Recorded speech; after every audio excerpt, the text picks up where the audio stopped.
안녕하세요. 한국외국어대학교 KSMU시스 TV 인문학으로 생각하기에 강의를 맡게 된 박문정입니다. 이번 강의에서는 여러분들께서 충분히 많이 알고 계시는 이탈리아의 동화 피노키오의 모험을 살펴보려고 합니다. 피노키오의 이야기는 여러분들이 잘 알고 계시는 것처럼 꼭두각시 나무 인형이 어떤 여러 가지 모험들을 거치게 되면서 그 모험의 과정을 통해 인간이 되는 조건을 충족하게 됩니다. 그리고 나서 결국에는 마지막에 인간이 되는 그런 모습을 볼 수가 있는데요. 이것은 사실을 거꾸로 이야기를 한다면은 피노키오는 무엇을 충족해야 인간이 될 수 있을까라는 질문으로 돌아갈 수 있을 것 같습니다. 그래서 피노키오의 모험이라는 작품이 어떻게 탄생했는지, 그리고 이 작품을 해석하는 비평가 아감벤의 사례를 통해서 현재의 우리 사회에서 인간이 되는 조건에 대해서 한번 고민을 해보는 시간을 가지려고 합니다. 피노키오의 원래 제목은 피노키오의 모험, 어느 꼭두각시의 이야기입니다. 이탈리아어로는 레 아벤투레 디 피노키오, 스토리아 디 운 브라티노라는 제목을 가지고 있는데요. 이 이탈리아 원제에는 약간의 힌트가 조금 들어 있습니다. 자, 저희가 이제 번역으로는 모험이라고 단수로 이야기를 하고 있는데요. 이탈리아어로는 레 아벤투레라고 해서 모험들입니다. 즉, 여러 차례의 모험들, 어떤 관문이 될 수도 있겠죠. 그 모험들을 통해서 피노키오는 관문을 통과해서 인간이 되는 어떤 그런 과정을 보여준다라는 것을 알 수가 있고요. 자, 그리고 어떤 꼭두각시의 이야기, 운 브라티노입니다. 즉, 부정관사를 사용을 함으로써 어떤 특별한 선택이라든가 어떤 특별한 능력을 가지고 있는 꼭두각시가 아니라 어떤 나무 토막도 될 수 있는 어떤 꼭두각시도 상관이 없는 그런 일반적인 꼭두각시도가 되는 인간이 되는 이야기라는 것을 저희가 주목해 봐야 될 것 같습니다. 자, 피노키오라고 하는 이 작품은 사실 세계에서 가장 많이 읽힌 아동문학이라고 알려져 있고요. 전 세계의 방언과 언어를 포함해서 다양한 언어를 포함해서 약 260여 개로 번역이 되어 있다고 알려져 있습니다.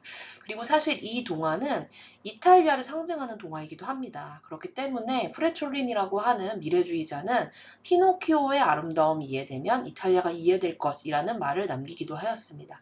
자, 그렇다면 우리가 피노키오라는 이 작품이 원전이 어떻게 세상에 탄생을 했는지 함께 살펴보도록 하겠습니다. 피노키오의 모험은 작가 까를로 꼴로디에 의해서 집필이 되었습니다. 까를로 꼴로디는요, 본명은 사실 까를로 로렌치니입니다. 그러나 어머니의 고향을 기억하기 위해서 어머니의 고향인 꼴로디를 자신의 필명으로 사용을 하였습니다. 1826년 11월 24일에 피렌체에서 출생을 하게 되었습니다. 그리고 이 작품은 사실 그 콜로디가 이제 60대에 접어들었을 적에 1883년에 피노키오의 이야기를 처음 쓰게 됩니다. 자, 그런데 여러분들께 중요한 사실을 말씀드리려고 합니다. 바로 작가가 태어난 피렌체에서 1800년대 중반에는 아주 거대한 사건이 있었죠. 바로 이탈리아가 서로마 제국이 멸망한 이후 약 1400년 동안 분열되어 있었다가 통일을 이룩하게 된 것입니다. 작가 까르로 꼴로디 같은 경우에도 이 바로 지금 여기 쓰여 있는 것처럼 이탈리아 통일운동에 적극적으로 가담을 하였고요.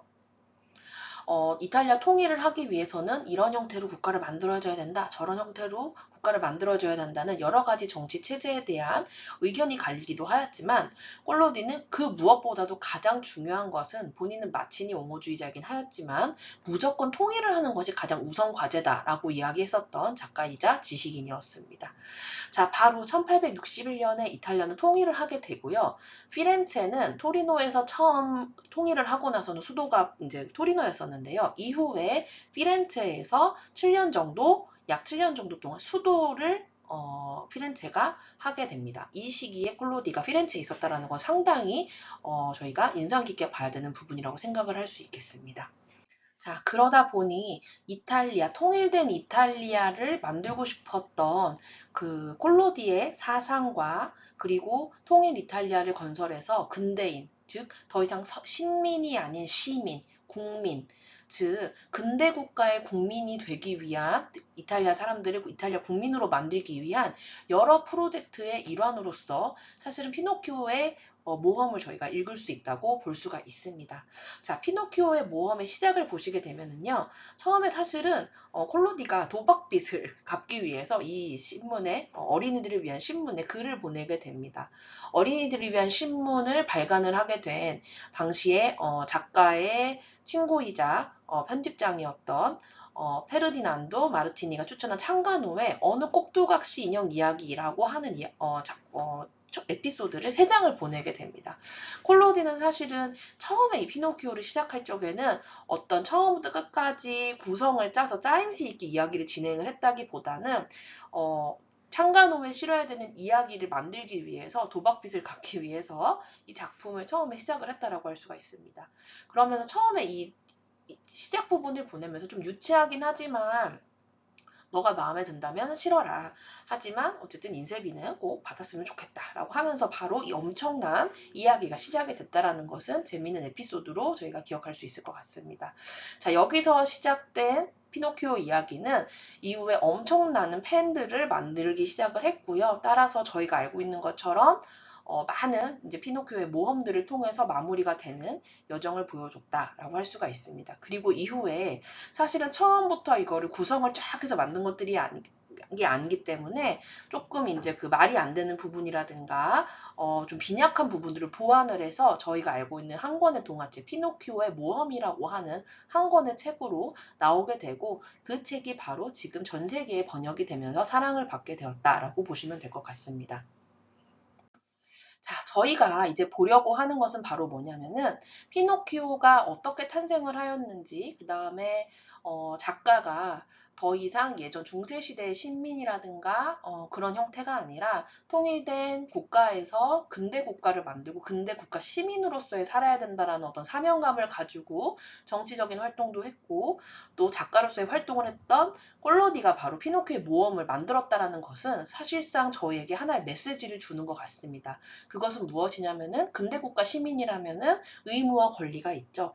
바로 세금을 내고 그다음에 정당한 노동을 해야 되고 또 물론 거기에 대한 투표도 해야 되고 하는 어떤 그 근대국가인으로서의 역할과 의무와 어떤 권리 그런 것들을 저희가 볼 수가 있습니다. 실제로 피노키오의 모험을 보시게 되면은 피노키오가 여러 가지 관문을 거치면서 모험을 거치게 되면서 아버지를 복양하고 그리고 노동을 시작을 하고 학교를 가기 시작을 하고 이런 의무 교육을 하는 거죠. 이제 이런 과정들이 또 노동, 의무 교육, 뭐 세금 아니면은 뭐 그런 우리가 소위 말해서 인간다운 인간의 모습, 어른다운 어른이 되는 모습을 보여주면서 사람이 되는 모습을 보여줄 수가 있습니다. 즉 당시에 근대 국가에서 필요한 요구되는 인간상의 모습을 보여준다고 할 수가 있겠죠. 자, 바로 그 점을 주목한 철학자가 있습니다. 바로 이탈리아의 생명 정치 철학자 조르지오 아감벤입니다. 아감벤은 최근에 피노키오라고 하는 그러니까 이 작품을 새롭게 읽는 그런 철학서를 집필을 했는데요. 이 조르지오 아감벤은 사실 코로나 팬데믹 시기에 굉장히 또 여러 가지 이야기를 했었기 때문에 굉장히 주목받았었던 철학자이기도 합니다. 자, 아감벤이 그렇다면 이 피노키오를 왜 지금 우리가 코로나 팬데믹이 지난 이 시점에 현대인이 그리고 AI가 도래하는 이 시점에 왜 이 책을 다시 읽어야 되는지에 대해서 한번 볼 수 있을 것 같습니다. 바로 넘어가도록 하겠습니다. 자, 피노키오 모험의 맨 마지막 장면으로 바로 저희가 넘어갈게요. 왜냐면 이 장면에서 바로 그 나무 인형이 사람이 된다라고 저희가 생각을 하고 있잖아요. 근데 실질적으로 저희가 원본을 읽어보게 된다면은 나무가 나무 토막이었던 팔이 살이 되고 뼈가 살이 되는 것이 그러니까 그 나무 토막이 뼈가 되고 살이 되는 것이 아니라 나무 토막은 나무 토막대로 있고 제3의 존재가 인간이 되는 것처럼 나와요. 즉 나무 토막에서 영혼이 빠져나와서 그 영혼이 진짜 사람의 영혼으로 간 것인지 아니면은 그냥 나무 토막은 나무 토막대로 있고 바로 원래 그 인간이 새로 태어난 것인지 알 수 없지만 분명히 분리된 존재로 등장을 하게 됩니다. 자, 그러면서 이 부분을 이제 아감벤이 굉장히 주목을 했는데요. 저희가 마지막 부분 한번 읽어보도록 하겠습니다. 우리 집의 놀라운 변화는 모두 내 덕분이야 라고 제페토가 말했어요. 제 덕분이라고요?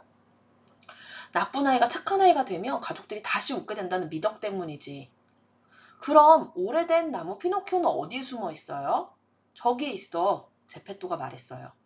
의자에 얹은 채 머리를 한쪽으로 돌리고 팔을 아래로 내리고 다리를 가운데로 꼬고 앉은 큰 꼭두각시 인형이 있었지요. 똑바로 서 있는 게 기적처럼 보일 정도였지요.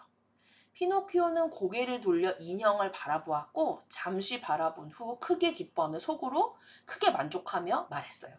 꼭두각시였을 때 내 모습이 얼마나 우스꽝스러웠는지, 그리고 이제 훌륭한 아이가 되어서 정말 기뻐 라고 이야기하면서 이 작품은 마무리가 됩니다.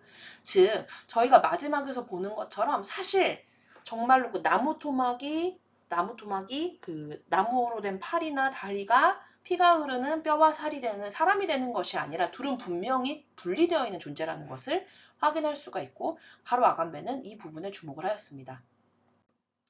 즉 이렇게 실제로는 분리돼서 끝나는 꼭두각시 인형은 꼭두각시 인형으로, 그리고 인간이 된 피노키오는 인간이 된 피노키오로 끝나는 결말을 설명하기 위해서 아까 이야기했었던 이탈리아 현대 정치 철학가 조르지오 아간베는요, 바로 인류학적 기계라는 개념을 사용하여 설명을 합니다. 자, 인류학적 기계란 무엇이냐면요, 아간베니 이미 2002년에 발간했던 저서 열림, 인간과 동물이라는 책에서 인간이 스스로 인간을 정의하는 경계의 기준이 되는 것을 바로 인류학적 기계라고 이야기를 합니다. 즉, 이 개념은 생명적인 단위에서 인간을 정의하는 방식이라기보다는요, 조금 사회적인 개념에서의 인간이라고 봐주시면 될 것 같습니다. 즉, 동물 등 다른 생명체뿐만 아니라 노예, 야만인, 외국인, 난민을 배제시키거나 포함시키는 기준을 의미한다고 보시면 될 것 같고요. 어떤 하나의 공동체, 하나의 사회에서 인간다운 대접을 받고 인간다운 권리와 의무를 갖게 되는 어떤 그런 존재들, 그것에 갖게 되는 기준이 되는 것이 바로 인류학적 기계라고 생각을 해주시면 될 것 같습니다.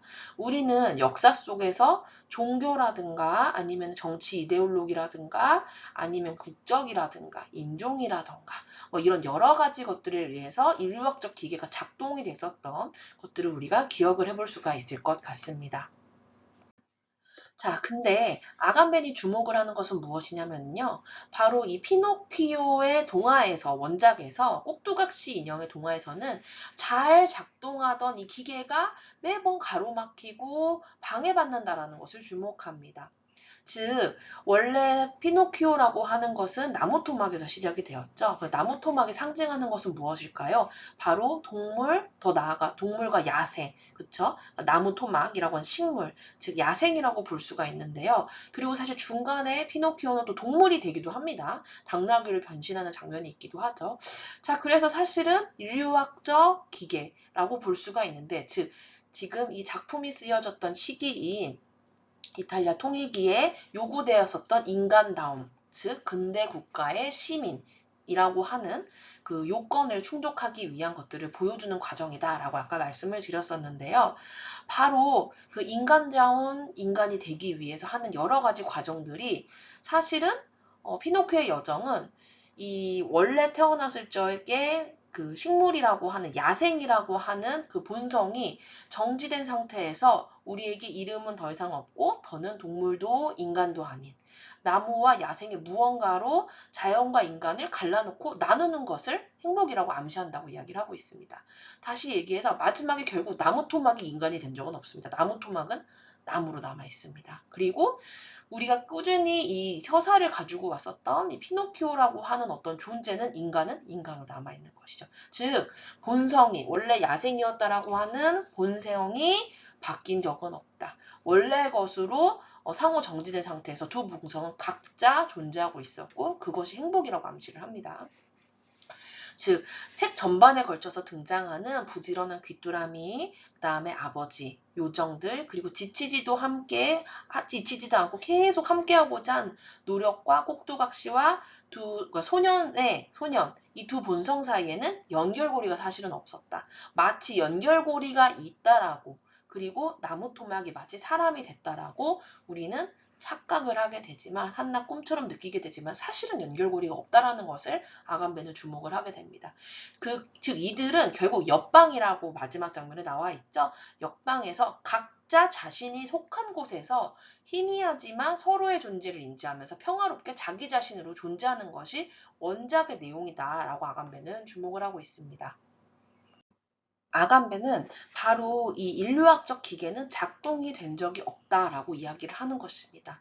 아까 말씀드렸었던 것처럼 피노키오의 서사는 사실은 이탈리아 통일운동, 이탈리아 통일을 통해서 근대 국가를 만들고 근대 국민을 만들고 싶어 했었던 콜로디의 사상이 반영된 작품이라고 말씀을 드렸는데요. 바로 이것 근대성이라고 하는 인류학적 기계는 작동이 된 적이 없다라고 이야기하는 것이 아간벤의 생각입니다. 피노키오로 상징이 되는 인류학적 기계는 사실은 비활성화되었으며 이들 사이를 지지한다고 주장하던 연결고리는 부러져 있다고 말을 하고 있습니다. 그리고 이것이 사실은 진짜 피노키오의 교훈이다라고 이야기를 합니다. 즉 피노키오가 구원되길 바라며 귀뚜라미가 제시한 계층 구조가 스며들기 바라던 인간의 본성은 언제든 벗을 수 있는 변장 혹은 위장일 뿐이라는 것이죠. 이 꼭두각시 인형은 우리에게 없는 것을 가진 제3의 존재가 아닌 자연스럽지도 부자연스럽지도 않은 어떤 자연이 몰래 들어왔다가 빠르게 빠져나간 틈 혹은 공백일 뿐이라는 것입니다. 즉, 아간벤이 이야기하는 것은 실제로 이제 그 코로나 팬데믹 상태에서 이제 아간벤이 이야기를 많이 했는데요. 실질적으로 저희는 이제 병원이라든가 행정 시스템이라든가 이런 것들이 아주 잘 작동이 된다라고 신뢰하고 있었죠. 그러나 바로 그 근대성이라는 것에 안에서 만들어진 그 시스템들이 작동되지 못하고 붕괴되는 현상들을 목격을 하면서 사실 우리는 이 근대성이라고 하는 시스템이 잘 작동이 됐다. 즉 근대적인 인류학적 기계가 완성이 됐다라고 생각을 하였지만 피노키오의 사례를 통해서 사실은 그렇지가 않다라는 것을 좀 반성적으로 지금 근대사회를 바라보는 좀 비판적인 시각으로 이 작품을 다시 살펴보고 있습니다. 따라서 아간베는 조금 극단적으로 얘기를 합니다. 근대성이라는 것은 사실은 우리가 작동됐다라고 하는 한낮의 꿈일지도 모른다라고 이야기를 하면서요. 처음에 사실은 가마솥에 발을 올려두고 잠이 드는 장면이 있거든요. 그 피노키오가. 그 장면에서부터 사실 마지막 인간이 되는 과정까지는 어쩜 한낮의 꿈일지도 모른다라는 다소 충격적인 얘기를 하기도 합니다. 즉, 아간벤에 의하면 어쩌면 근대성이라고 하는 것은 우리가 이제 원하는 어떤 하나의 꿈 같은 것이고 사실은 제대로 작동된 적이 없는 것이 아닌가라고 이야기하는 것이 아간벤의 의견이라고 할 수 있겠습니다. 자, 그러면 마지막으로 이 질문을 살펴보고 마무리하고자 합니다. 피노키오는 무엇을 충족해야 인간이 될 수 있나요? AI는 무엇을 충족해야 인간이 될 수 있나요? 인간이 우리의 존재에 대해서 끊임없이 고민을 하면서 살아갈 때까지 바로 이 괄호 안에는 수많은 것들이 들어올 수 있을 것이라고 생각합니다. 그때마다 우리는 피노키오의 이야기를 생각해 볼 수 있겠습니다. 다들 고생 많으셨습니다. 감사합니다. 감사합니다.